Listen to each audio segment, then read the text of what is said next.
Assalamualaikum warahmatullahi wabarakatuh. Okey, berjumpa lagi dengan Cikgu Liza dalam rancangan Siri Ulang Kaji 7 Matematik dengan Cikgu Liza. Okey. Semua dah bersedia untuk sambung belajar. Okey ya. Okey. Baiklah, Cikgu Liza teruskan. Okey, kita celik matematik. Walaupun kita rasa tak minat nak belajar matematik, tetap juga cuba, ya. Jangan putus asa. Okey, kita cuba juga semai rasa seronok untuk belajar. Okey, sebab nak jadi cemerlang kan? Okey, so nak jadi cemerlang matematik, nak penuhi harapan mak ayah, so kita kena terus juga cuba belajar. Okey, kita teruskan istilah-istilah penting dalam tajuk wang.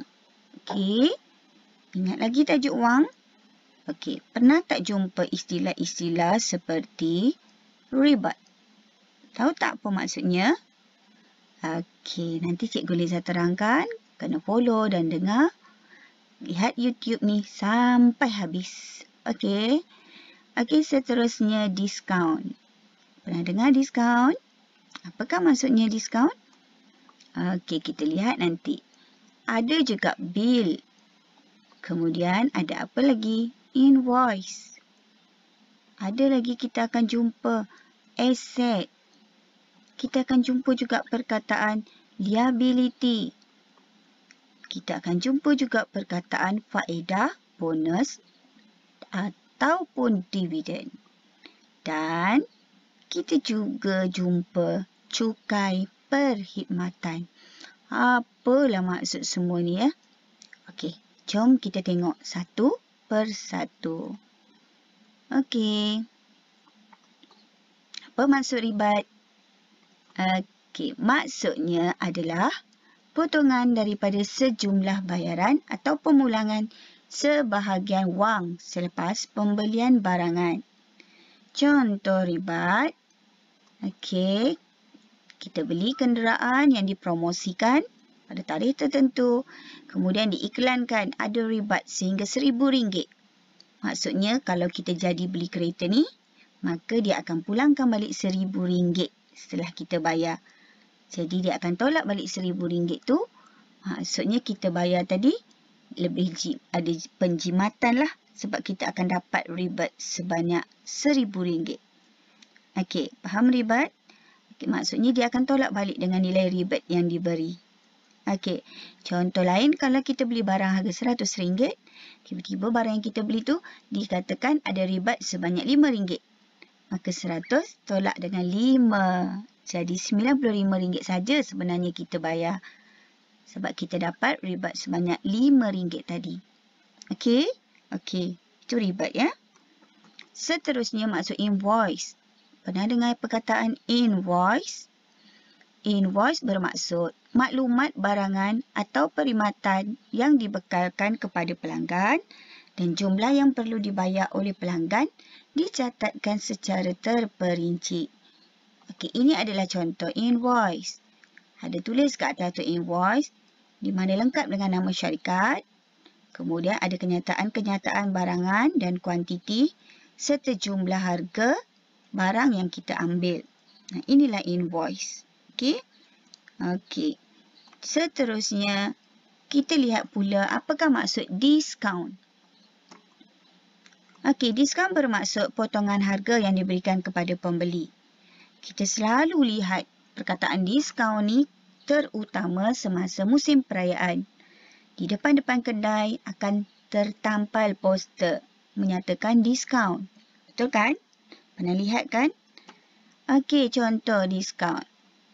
Okey, contoh sehingga 70% ataupun dikata diskaun sehingga 50%. Pernah tak jumpa diskaun sehingga 100%? Tak ada. Sebab bila 100% itu maksudnya barangan tu adalah percuma. Okey, jadi untuk makluman pelajar, semakin tinggi nilai diskaun yang diberi, maka harga barang itu menunjukkan semakin murah. Kita dapat beli barang tu dengan harga yang lebih rendah daripada harga asal apabila diberikan diskaun. Okey, Okey, macam mana nak kira diskaun? Okey, nanti kena belajar, kena ikuti YouTube Cikgu Liza seterusnya. Okey, hari ini kita belajar menerangkan maksud sahaja. Okey. Okey, apakah maksud bil? Okey, bil bermaksud penyata bertulis tentang pembelian sesuatu barang atau perkhidmatan yang diterima. Contoh bil, macam inilah. Kita beli barang, dituliskan apa barang yang kita ambil, kemudian jumlah harga. Biasa kan, pergi kat pasar raya dapat bil macam ni kan? Okey. Okey, ataupun tengok bil elektrik, bil api, bil air, bil telefon. Okey, itulah bil. Ada kenyataan-kenyataan berserta jumlah yang perlu dibayar. Seterusnya, apakah maksud aset? Tahu tak aset? Pernah dengar? Okey, aset ialah apa yang kita miliki seperti wang tunai dan harta benda. Okey, apa saja yang kita miliki yang bernilai. Okey, contoh rumah, lagi kereta, lagi barang kemas, tanah, motor dan lain-lain lagi yang boleh dijadikan aset ataupun harta kita. Okey, apa pula itu liability? Liability bermaksud tanggungan keuangan atau hutang. Dah beli barang banyak-banyak, kita berhutang. Itulah liability. Maksudnya kita menanggung hutang. Sewa rumah, kereta, peti sejuk, apa saja yang kita beli itu secara berhutang, maka itulah liability. Okey, yang perlu kita bayar secara ansuran dan sebagainya. Okey. Seterusnya maksud faedah. Pernah dengar faedah?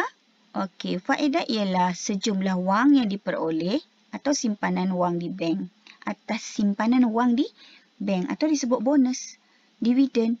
Kita simpan duit di bank, duit kita makin bertambah bila setiap hujung tahun. Dikira berdasarkan faedah. Contoh, okey, tahun pertama simpan RM10,000. Kadar faedah diberi 2%.